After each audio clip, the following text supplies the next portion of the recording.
Hello students, let us start with our new topic, electric flux. Chapter number 1 का ही हमारा last topic, last नहीं है, बड़ा है, इलेक्ट्रिक फ्लक्स. पहले इसकी डेफिनेशन लिखिए. It is the total number of electric lines of force. It is the total electric lines of force passing the surface in a direction normal to the surface.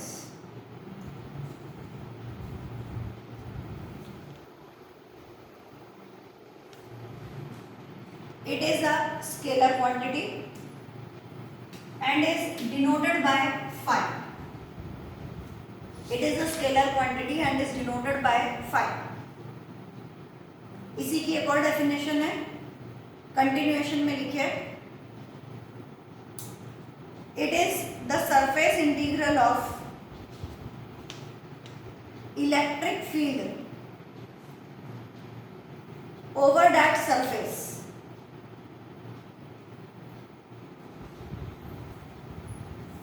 It is the surface integral of the electric field over that surface. Formula wise जाएगा phi is equal to surface integral. Integration आपको समझ में आता है. Integral surface का ले रहे हैं, मतलब पूरे एरिया का ले रहे हैं, और फॉर्मूला E डॉट ds. हमने बोला it is a scalar quantity, जैसा हम लोग वर्क डन के लिए लिखते हैं W is equal to F dot D. ये दोनों क्या है? वेक्टर, लेकिन इनका डॉट प्रोडक्ट जो होता है दैट इज स्केलर. ऐसे ही सेम यहाँ पर भी रहेगा कि भले ही ये दोनों वेक्टर है बट इनका डॉट प्रोडक्ट जो है वो स्केलर क्वांटिटी के टर्म्स में आएगा. तो phi is equal to E ds cos theta. हम लोग जब वर्ड लिखते हैं कि इट इज क्रॉसिंग नॉर्मली, तो नॉर्मली का मतलब हुआ theta is equal to 0 degree. Cos 0 की वैल्यू हो जाएगी 1. तो फॉर्मूला आपके पास बचेगा phi is equal to EDS.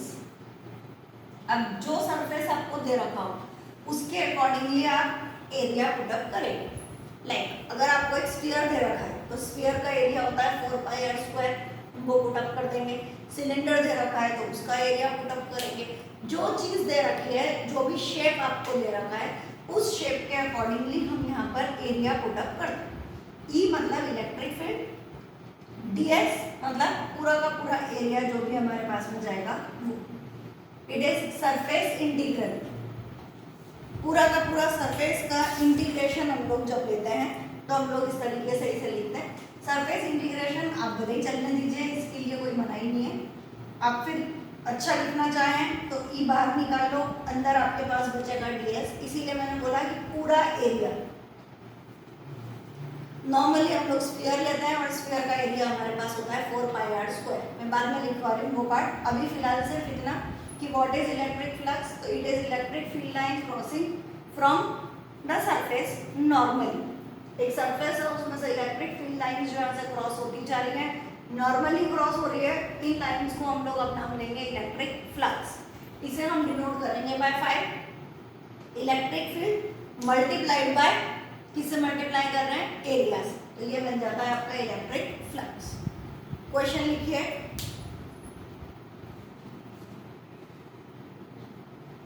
If electric field is given by, if electric field is given by 6 I cap plus 3 J cap plus 4 K cap, then calculate the electric flux. Then calculate the electric flux through a surface of area, through a surface of area 20 units of area 20 units lying in YZ plane. Question आधा अधूरा नहीं छोड़ देना. कि आपने तो बता दिया एरिया 20 है, बढ़िया, हम लोग चालू हो गए, phi is equal to E dot D S. वाह वाह वाह, बहुत ही बढ़िया, एक्सीलेंट। ऐसा कुछ कम नहीं कर देना। यहाँ पे हमारे पास में आ रहा है Y Z plane. Y Z plane का मतलब हुआ कि एरिया वाला जो पार्ट है वो 20 यूनिट्स है in Y Z plane. It means it is 20 I cap. y into Z किसका आंसर देता है? x का, और x क्या होता है?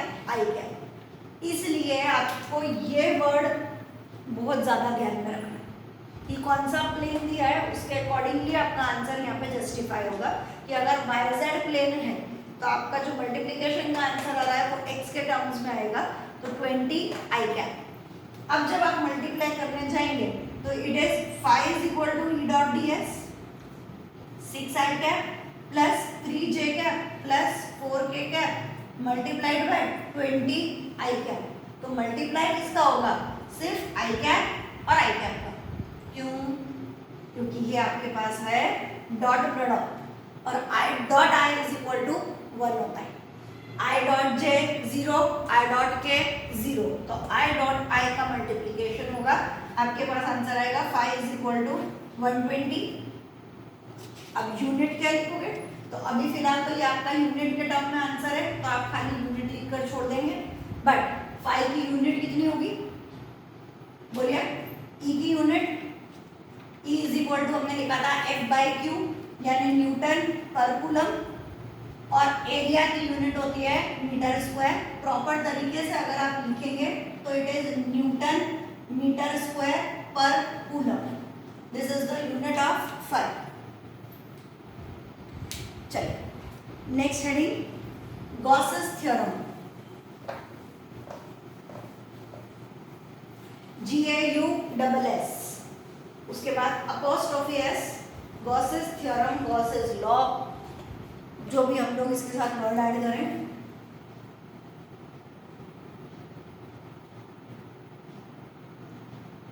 बाद में जब हमारे पास चैप्टर 4 और 5 कंप्लीट हो जाएगा, अभी हम 1 और 2 कर रहे हैं, फिर हम 4 और 5 कर रहे हैं। जब तक मेरा चैप्टर 2 कंप्लीट नहीं होगा तब तक हम जेई का कोई पार्ट स्टार्ट कर ही नहीं सकते, क्योंकि ये सब कुछ एक दूसरे से इंटरलिंक्ड है।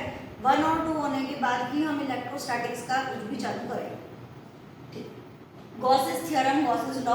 अब जब 1 और 2 हम लिखते हैं तो इन इलेक्ट्रोस्टैटिक आता है, और जब हम 4 और 5 मैग्नेटिज्म कंप्लीट कर चुके होते हैं तो वहां पर भी हमारे पास आएगा गॉसेस लॉ या गॉसेस थ्योरम इन मैग्नेटिज्म, और यहाँ पर आएगा गॉसेस थ्योरम या गॉसेस लॉ इन इलेक्ट्रोस्टैटिक्स।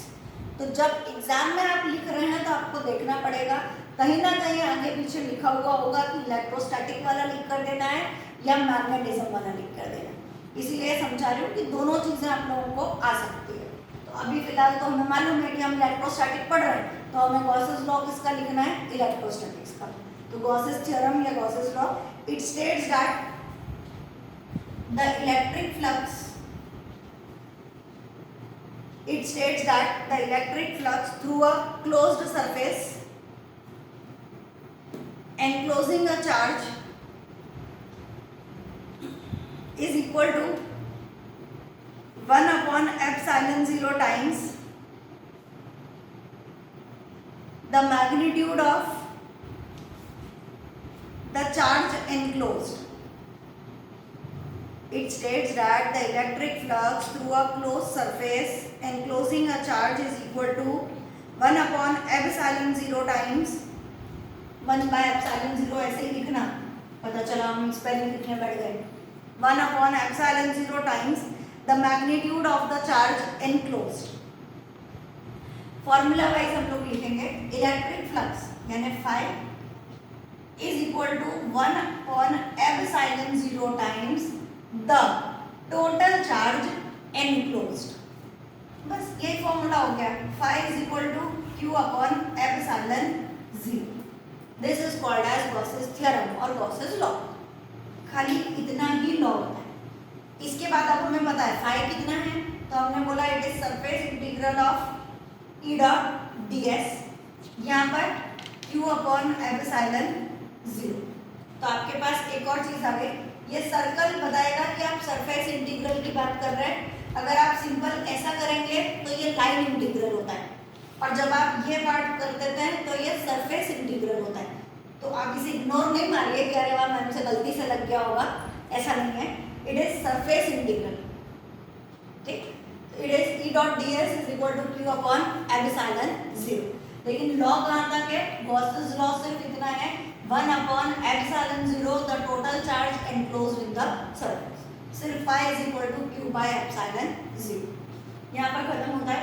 फिर जब आप यहाँ पर सरफेस इंटीग्रल की बात करते हैं तो थोड़ा सा लिखते टाइम ध्यान रखिए कि आप इसको वेक्टर फॉर्म में शो करें। तो surface integral E dot ds vector लगाइए और Q अपॉन एप्सिलॉन 0। बढ़िया, चलो नेक्स्ट हेडिंग लिखेंगे।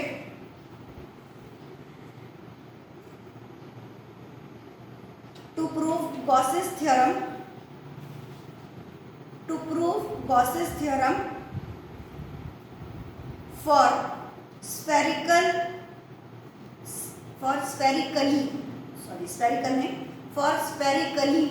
symmetric closed surface, for spherically symmetric closed surface। आप लोगों को खुद को भी आता है, ऐसा नहीं है कि मैं पढ़ाऊंगी तो ही आप कर पाएंगे, आपको खुद को डेरिवेशन आता है। E की वैल्यू लिखे, E is equal to 1 upon 4 pi epsilon 0। उसके बाद में Q अपॉन आर स्क्वायर। अगर आप यहाँ वेक्टर फॉर्म लिख रहे हैं तो हमें यहाँ पर क्या ऐड करना पड़ता है? R cap. थोड़ा सा इतनी सी आदत आ जाए कि अगर आप वेक्टर फॉर्म लिख रहे हैं तो यहाँ पर आर कैप लिखिए, ठीक। अब फाई का फॉर्मूला लिखिए। फाई क्या बोलता है? छोटा D phi is equal to E dot ds, vector form में चलने दीजिए। E की जगह आएगा 1 upon 4 pi epsilon 0 Q upon R square R cap. Dot हटाने के लिए हम यहाँ लिखेंगे ds cos थीटा। फिर हम डायरेक्शन वाइज लिख देंगे theta is equal to 0 degree. cos 0 की वैल्यू हो गई 1, काम खत्म हो गया। अब d phi is equal to 1 upon 4 pi epsilon 0 Q upon R square R cap. अब ds एरिया कितना लेने वाले हैं हम लोग? तो एरिया लेने से पहले हमें क्या लगाना पड़ेगा कि भाई हम लोग सरफेस इंटीग्रल की जब बात करेंगे तो हम यहाँ लिखेंगे integrating on both the sides. अब जब इंटीग्रेट करोगे तो ये वाला आपका डी फाई जो है ये फाई हो गया 1 upon 4 pi epsilon 0 Q upon R square. लिखिए R cap is equal to 1, यहाँ ब्रैकेट में लिखने का ये सब। R cap is equal to 1। फर्क कुछ नहीं पता, लेकिन थोड़ा अच्छा लग जाता है कि अरे वाह हमने वेक्टर फॉर्म में लिखा, फिर बाद में आर कैप की जगह 1 लिखा। अब सरफेस एरिया किसका ढूंढना है हमें? आपको हेडिंग दी है फॉर स्फेरिकली सिमेट्रिक, तो स्फीयर का एरिया होता है 4 pi R square. 4 cut pi cut R square cut, क्या बचा? Phi is equal to Q upon epsilon 0। और लॉ भी क्या है कि electric flux is equal to 1 upon epsilon 0 the total charge enclosed in surface. अब बात यह है कि जब हम कोई डेरिवेशन करते हैं तो डेरिवेशन के साथ एक डायग्राम होना चाहिए, थोड़ा सुंदर दिखता है कि हाँ भाई आप लोगों ने डायग्राम बनाया है। तो वो डायग्राम एक स्फीयर ड्रॉ करिए, स्फीयर का रेडियस r करिए,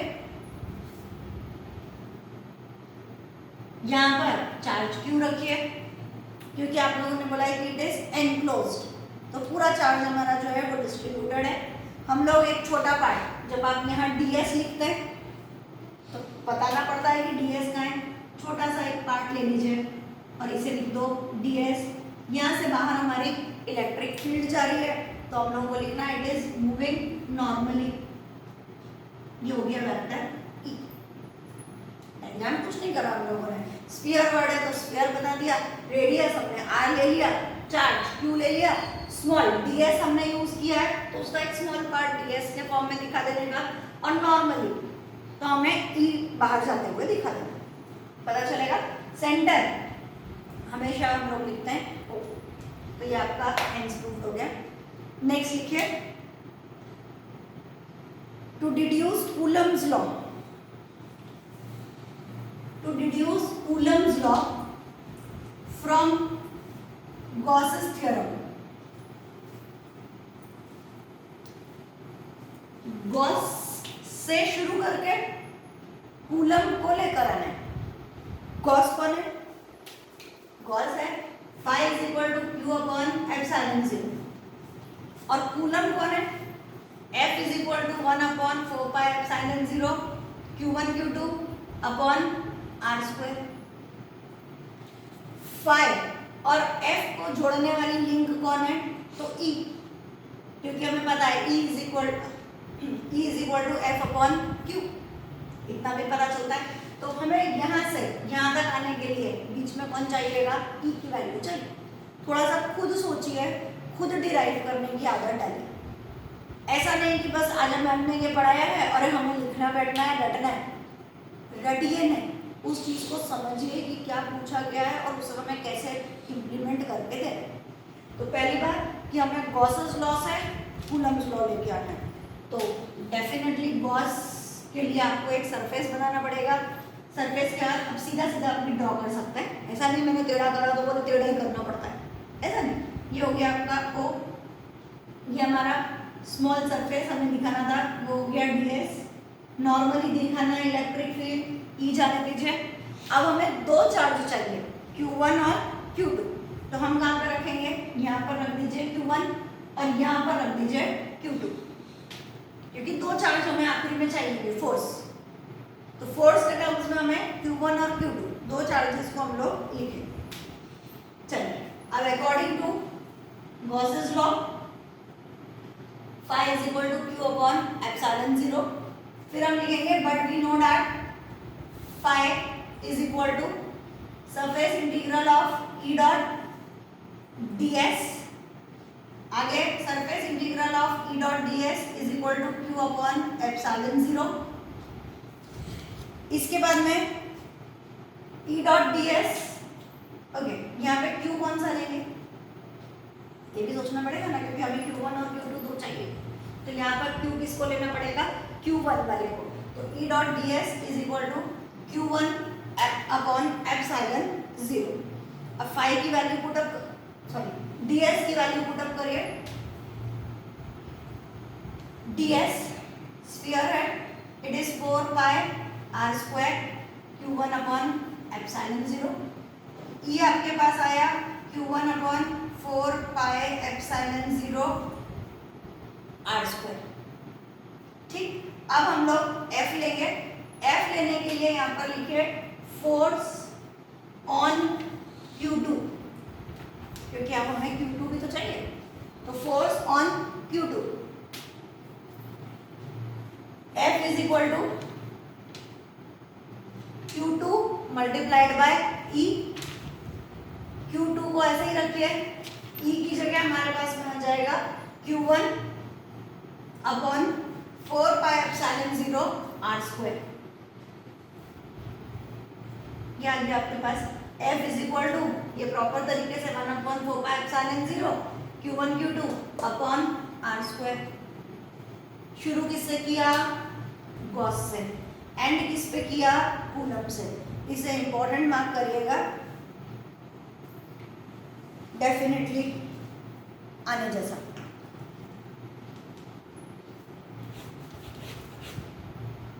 नेक्स्ट एक लास्ट डेरिवेशन करते हैं आज की क्लास का।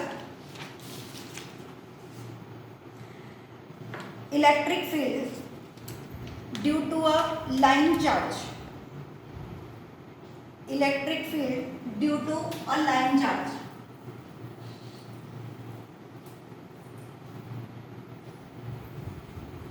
लाइन चार्ज के लिए आपको मेरे बहुत स्टार्टिंग वाले वीडियो में जाना पड़ेगा, याद करना पड़ेगा कि line distribution, surface distribution, volume distribution फटाफट याद आ जाता है, इतना याद तो दिलाना ही पड़ता है। लाइन डिस्ट्रीब्यूशन था lambda Q by L, surface sigma is equal to Q by A, और volume rho is equal to Q by V. जब भी line distribution, charge surface distribution, volume distribution जब वर्ड आए तो आपको पता चलना चाहिए charge distributed all over its length, charge distributed over its area, charge distributed over its volume. Distribution word आते ही आपके दिमाग में ये वाला पार्ट आना चाहिए। यही चीजें आप लोगों को ये बताएंगी आगे जाके कि कौन सा डेरिवेशन कब लिखना है। बार बार मैं आपको ये बोल रही हूँ कि डेरिवेशन तो आप लोगों को याद हो ही जाएंगे, डेरिवेशन का कोई इशू नहीं, सिर्फ ये याद नहीं रहता कि कौन से में कौन सा डेरिवेशन लिखना था। उसके लिए आप हेडिंग को समझना सीखिए। आप लोग आंसर्स पे चलते हैं, अरे ये वाला अच्छा ठीक है ऐसे कर देते हैं, आप ये भूल जाएंगे कि क्वेश्चन क्या था। चलिए, जब हमें लाइन डिस्ट्रीब्यूशन चाहिए मतलब हम समथिंग रिलेटेड टू ये वाली बात करेंगे, lambda is equal to Q by L. Heading हमने डाली है electric field due to line charge. Line charge के लिए थोड़ा सा अच्छा एक सिलेंडर बनाइए, डायग्राम थोड़ा अच्छा बनना चाहिए। ये उसकी एक सेंटर लाइन लीजिए, यहाँ से यहाँ तक वाले पार्ट को एल लीजिए, ये आर, ये वाला ये आर, एक छोटा सा पार्ट जिसे हमें लिखना होता है ds, और उसके बाद में आपको एक स्ट्रेट लाइन बनानी होती है ये बताने के लिए कि electric field lines are passing normally. तो ये कम से कम इतना मिनिमम डायग्राम है जो आपको ड्रॉ करना है, ठीक। अब हमें शुरू कहाँ से करना है, फाई से डेफिनेटली। तो phi is equal to E dot surface integral of E dot D S. पता चलिए E D S cos theta, उसके बाद में ई को बाहर निकालिए, अंदर आपके पास में बचता है डी एस, यहाँ ब्रैकेट में लिखिए theta is equal to 0 degree. ये सब कुछ कॉमन, अब आपके दिमाग में आ जाना चाहिए कि इतना तो हमें लेना ही लेना है। अब शेप जा रहा है सिलेंडर, सिलेंडर का सी एस है curved surface area of cylinder is equal to 2 pi R H होता है, यहाँ पर हमने एल लिखा है, it is 2 pi R L. तो phi is equal to E into 2 pi R L, इतना पता चलता है। अब एक और बार, phi is equal to Q upon epsilon 0, this is in accordance with Gauss's law, Gauss's theorem. अब पूरा E into 2 pi R L is equal to Q upon epsilon 0। तो E हमारे पास कितना हो गया, Q upon epsilon 0 2 pi, Q upon 2 pi epsilon 0, उसके बाद में R और L, नहीं पता चला, ज़्यादा जल्दी हो गया। Phi is equal to E dot D S, D S मतलब एरिया, जो भी शेप दे रखा है उसके अकॉर्डिंगली आपको एरिया पता करना है। हमने सिलेंडर लिया तो सिलेंडर का curve surface area 2 pi R H होता है, हमने एल टर्म यूज किया है तो यहाँ पे एल लिख दिया। डायग्राम में एच लिखोगे तो यहाँ एच लिख देना, कोई मना नहीं, ये आपकी खुद की चॉइस है। उसके बाद गॉसेस लॉ के हिसाब से phi is equal to Q upon epsilon 0, ये ब्रैकेट्स की आदत डाली है जिससे आपको पता चले कि आप क्यों लिख रहे हैं। ध्यान रखिए, बिना डायग्राम के और बिना ये ब्रैकेट्स लिखे आपका आंसर सही नहीं माना जाएगा। आगे दोनों में फाई आ रहा है, E into 2 pi R L is equal to Q upon epsilon 0, तो E हो गया Q upon 2 pi epsilon 0 R L. यहाँ तक का आपका पार्ट पूरा कंप्लीट है, ये आपका एक आंसर हो गया। बट मैंने आंसर ये नहीं बोला, मैंने हेडिंग क्या लिखा, due to line charge. Line charge के टर्म्स में हमारे पास आंसर होता है lambda is equal to Q by L. तो ये वाला जो आपका टर्म है Q by L, it should be replaced by lambda. अब हमारे पास आएगा E is equal to lambda upon 2 pi epsilon 0 are.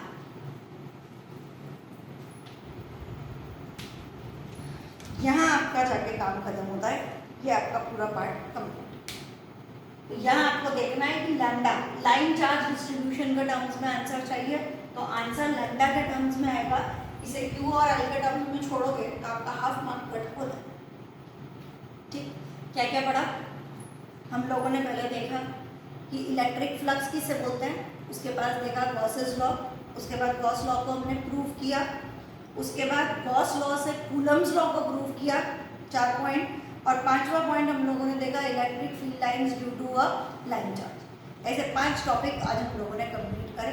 अभी बाकी है चैप्टर, कल कंटिन्यू करेंगे।